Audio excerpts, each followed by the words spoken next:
Buenas tardes, estimada audiencia. En esta oportunidad le damos la bienvenida a la conferencia virtual vía Zoom sobre actualizaciones en endoscopía gastrointestinal en épocas de pandemia COVID-19. Saludamos de manera especial a nuestra audiencia del extranjero y sobre todo de provincia de nuestro país. Esperando que todos se encuentren bien, daremos las siguientes recomendaciones antes de iniciar nuestra videoconferencia. Se pide por favor a la audiencia no habilitar micrófonos para evitar cualquier tipo de interferencia por respeto a los expositores y a la audiencia. De esta forma vamos a evitar de interrumpir a nuestros expositores. Las preguntas podrán ser efectuadas solo por el chat, las cuales se responderán al término de cada exposición. Esperamos que nos puedan comprender que por un tema de tiempo no se podrá responder algunas preguntas. En esta oportunidad vamos a contar con la presencia de 3 expositores. Tenemos al doctor Osman Argüello, tenemos al ingeniero que nos va a hablar sobre limpieza y desinfección, y a la licenciada Silvia Calvo. Bueno, vamos a hacer la primera presentación. Como primer expositor tenemos el agrado de presentar al doctor Osman Argüello Sequeira, médico cirujano, asesor y capacitador para médicos y enfermeras en equipos y productos de gastroenterología. Él cuenta con una maestría en informática, biomédica, es coaching profesional.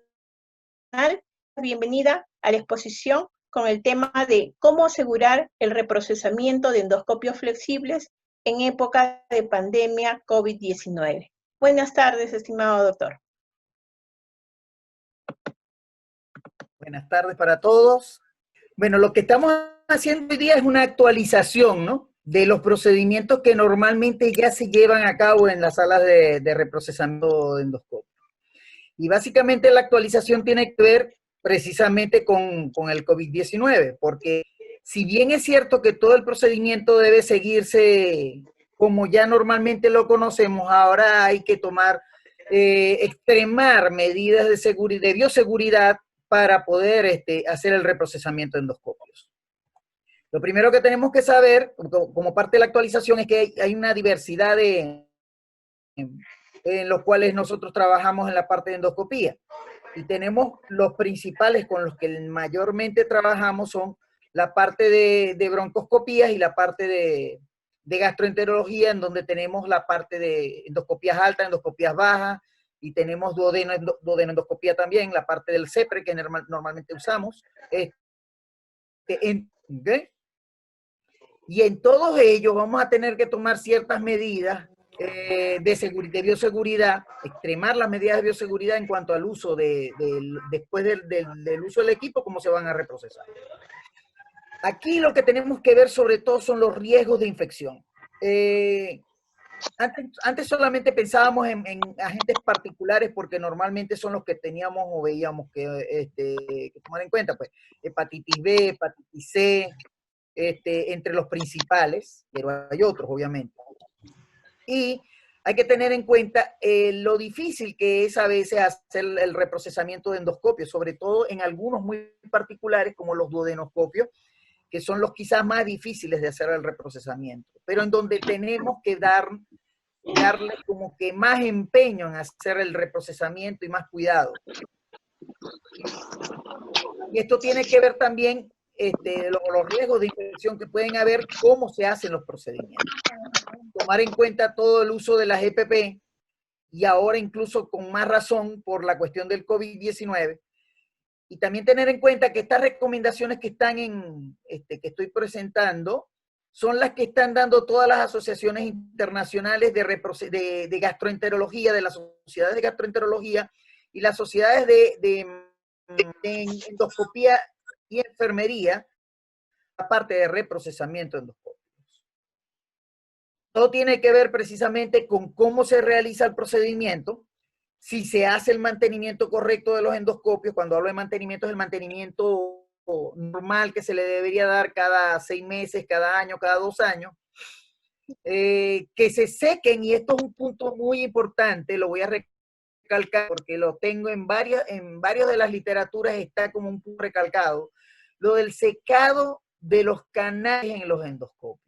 Y está recalcado precisamente porque en los estudios que dicen que hasta el 49, en algunos 57% en el procedimiento de reprocesamiento de endoscopios no se hace el secado correcto de los canales de endoscopía. Y esto, obviamente, que trae un riesgo implícito, que es el que quede líquido dentro de los endoscopios, es un factor de riesgo para infecciones, para contraer y para replicar infecciones en pacientes. Entonces hay que tener mucho cuidado.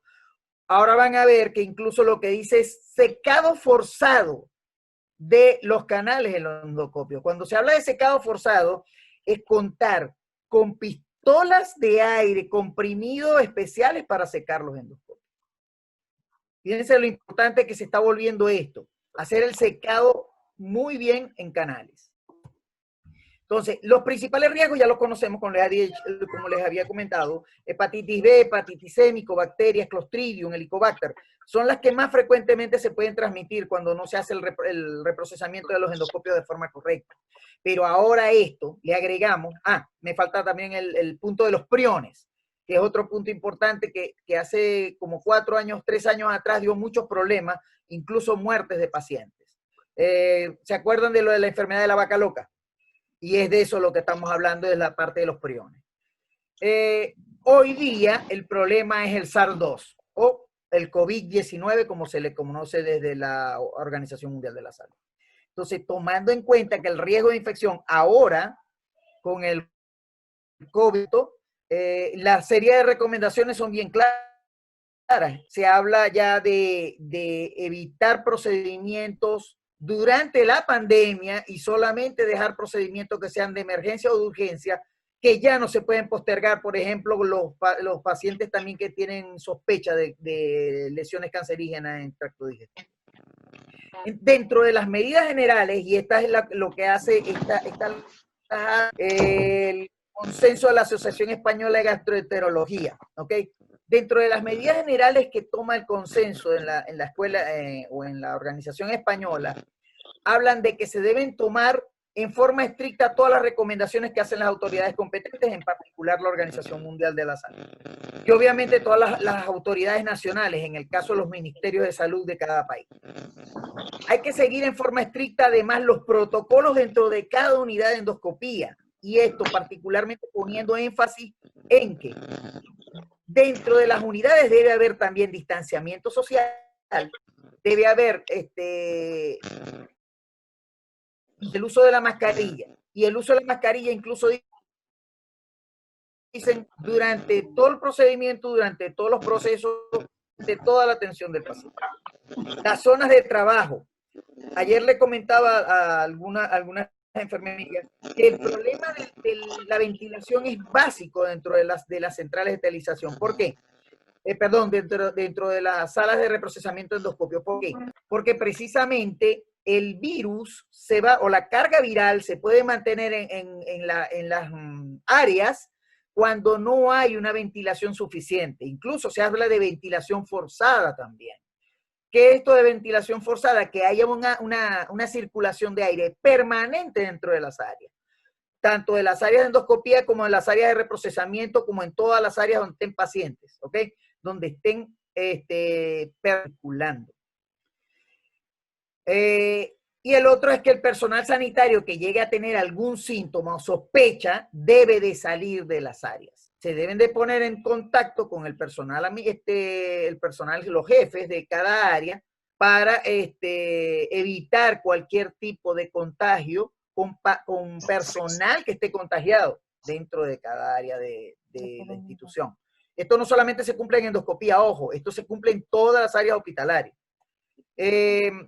Entre las medidas también se cuenta la parte de que se debe diferenciar el trabajo de endoscopía. Por eso era que les decía que en España incluso lo que están haciendo es que todos los casos que son optativos, que son preventivos, no se están cumpliendo. Solamente se están cumpliendo los que son urgentes, los que son emergencia o donde hay una sospecha de lesión cancerígena que necesariamente hay que hacerle el estudio. Bueno, no queda otra, hay que hacerlo. Pero si son optativos, ¿no? Que tienen que hacer una endoscopia porque hay una sospecha, pero no es cierto, o sea, no hay una certeza de esto, entonces esas son las que se están dejando a posterior, hacerlas posteriormente, muy posteriormente de hecho.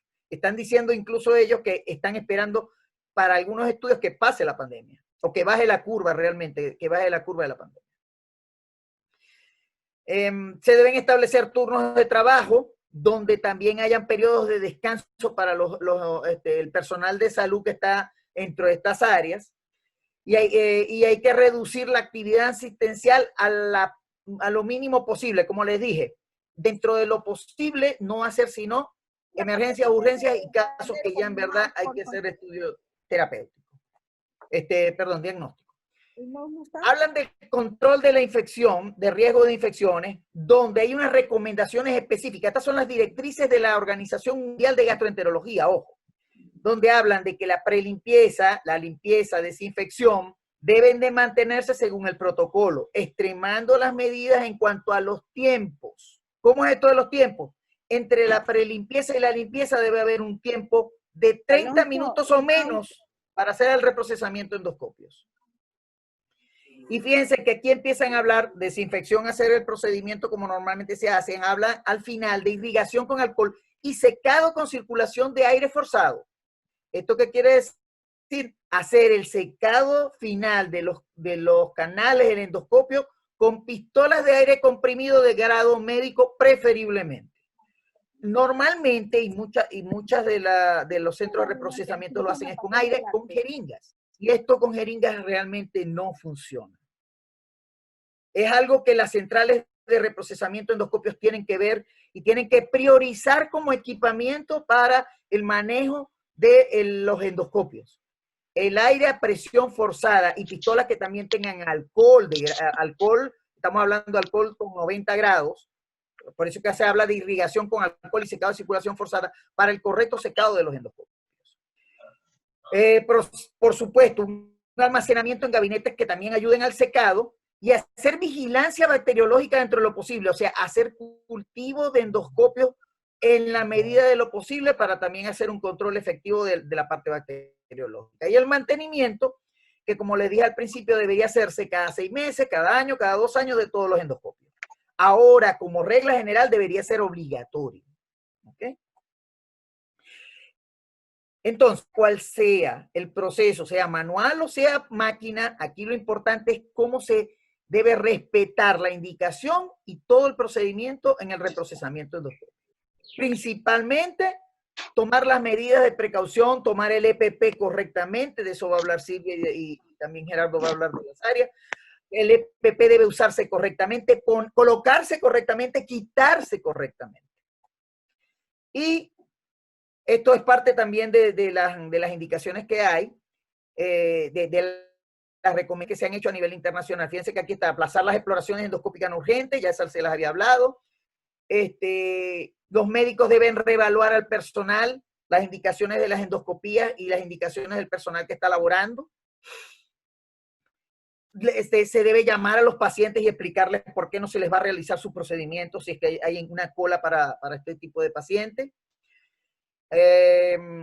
Y las que sí se deben de suspender temporalmente, a menos que sean urgentes, son el cribado del cáncer colorectal y vigilancias post-polipectomía o después de una polipectomía.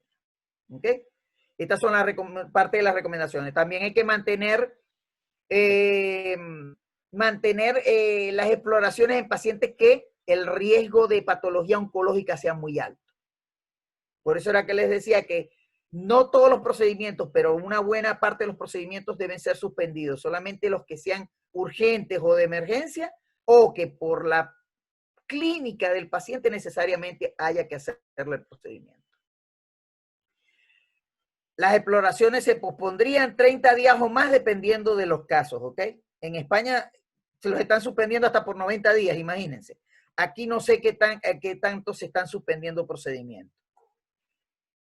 Ok, si hay un paciente con sospecha de COVID, hay que extremar las medidas durante el procedimiento. ¿Qué quiere decir esto? Que el uso del EPP debería ser incluso, no el EPP normal, debería ser los mamelucos completos, el traje completo. Cuando hablo del traje completo es el traje que tiene máscara integrada y demás, ¿ok? Son los que se deben usar en caso de pacientes con sospechos confirmados de COVID-19. Bueno, extremar las medidas, como ya les dije, y la movilidad dentro de las instituciones de salud también hay que restringirla. Pacientes que se tengan que trasladar o equipos que se tengan que trasladar por pacientes de un lado a otro, hay que tener en cuenta la limpieza, desinfección y el reprocesamiento de esos equipos. Entonces, hay niveles de protección. De esto yo no quiero tocar tanto porque quizás Silvia lo va a tocar, que son los niveles de protección 1, 2 y 3 de los que hablan las recomendaciones. ¿En dónde? En el nivel 3, que es el que se debería mantener durante la pandemia, o sea, este es el que debería ser regla durante la pandemia, durante toda la pandemia, ¿ok?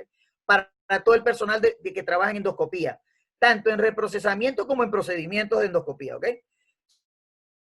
Son la de alta seguridad, tipo FFP3, las que traen los filtros externos, esa es la que recomiendan. Las batas impermeables, la caperuza o gorro, por eso que hablamos del mameluco completo, las gafas panorámicas o pantallas faciales, guantes de nitrilo, ya no estamos hablando de guantes de látex, fíjense, guantes de nitrilo, los guantes de nitrilo son diferentes, y los cubre calzados. Estas son las cosas de nivel 3 que se deben de tomar en cuenta para la protección del personal de endoscopía. Entonces, todo esto, el personal es la clave. Mantener una buena formación, mantener buenas prácticas, una organización eficaz, que el centro esté bien organizado, el centro endoscópico debería estar muy bien organizado. Estar pendiente de los equipos, obviamente, de reprocesamiento. Si tenemos máquinas, que las máquinas estén en pleno funcionamiento, no deben de tener ningún problema. Pensando en la ergonomía, que las tareas sigan siendo fáciles, a pesar de todo lo que tenemos que hacer, a pesar de tener los equipos, a pesar de mantener el mameluco, las máscaras, la parte facial, etc. De instrucciones de los equipos si es que los tienen, y hay que moverse con rapidez y seguridad para evitar cualquier tipo de contagio para nosotros como personal de salud, y obviamente si los pacientes no están contagiados, evitar que ellos se vayan a contagiar. Si tienen preguntas, pues este es el momento de que hagan las preguntas por chat. Y estoy dejando ahí mi correo y mi teléfono. Si quieren hacerme preguntas a posteriori, también me las pueden hacer, me las pueden dirigir al correo y yo con gusto se las puedo responder. Muchas gracias, doctor Hoffman. Entonces creo que esperamos las preguntas del público, a ver si tuvieran alguna pregunta que formularle al doctor Hoffman. Él está aquí dispuesto a contestar algunas dudas que puedan tener. Por favor, les recordamos de que no se olviden de tener los micrófonos apagados para evitar cualquier tipo de interferencia. Agradecemos la presencia y la participación del doctor Hoffman. Gracias como siempre para nosotros, para la Sociedad de Gastroenterología de Enfermeras. Es siempre un gusto tenerlo siempre con nosotros y como siempre apoyándonos. Muchas gracias, doctor Hoffman. Gracias, Lice. Tengo preguntas aquí, ¿oíste? A ver. Tengo preguntas en el chat. Sí, tenemos. Hay una.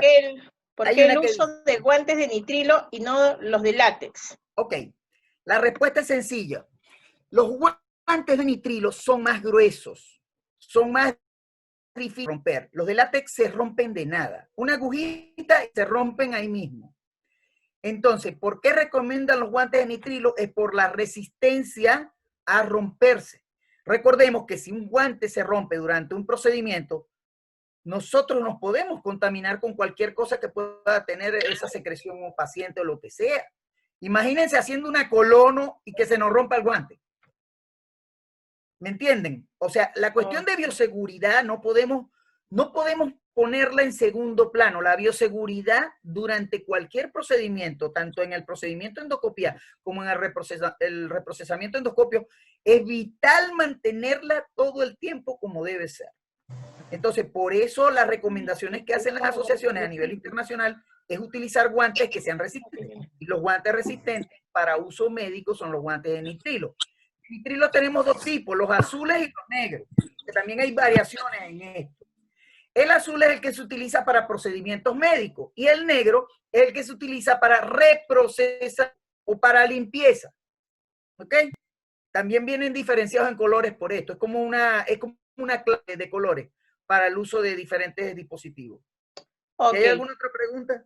A ver. Sí, tenemos otra pregunta, pero nos dicen, ¿puedo utilizar la aspiración como opción si no cuento con aire comprimido? No, tiene que ser aire forzado. Y aquí también aclaro esto muy bien. El aspirador solamente aspira, pero ¿cómo aspiramos un endoscopio? ¿Cómo aspiramos un canal? ¿Y qué garantía tenemos de que la aspiración sea efectiva? En cambio, utilizando aire comprimido a presión durante 30 segundos, algunos dicen que con 10 segundos basta, pero aquí y ahí sí pueden haber variaciones. Mientras más seco está el canal, más seguridad tenemos nosotros. Y lo que tenemos que ahorita garantizar es seguridad. Entonces, no puede ser con aire con, ¿cómo se llama? Con aspirador. Tiene que ser aire comprimido. Tiene que ser soplado dentro del canal. Perfecto. Entonces, tenemos una pregunta más, pero que esto ya está enfocado hacia la licenciada Silvia Calvo de la Vega. Ya vi la pregunta, el uso de los calzabotas. Esa te la dejo, Silvia. Entonces, vamos, muchas gracias nuevamente, doctor Osman. Agradecemos su participación. No se vaya, de todas maneras, quédese con nosotros. Vamos a hacer la presentación de nuestro segundo expositor. Nuevamente, por favor, repetimos, tener los micrófonos apagados.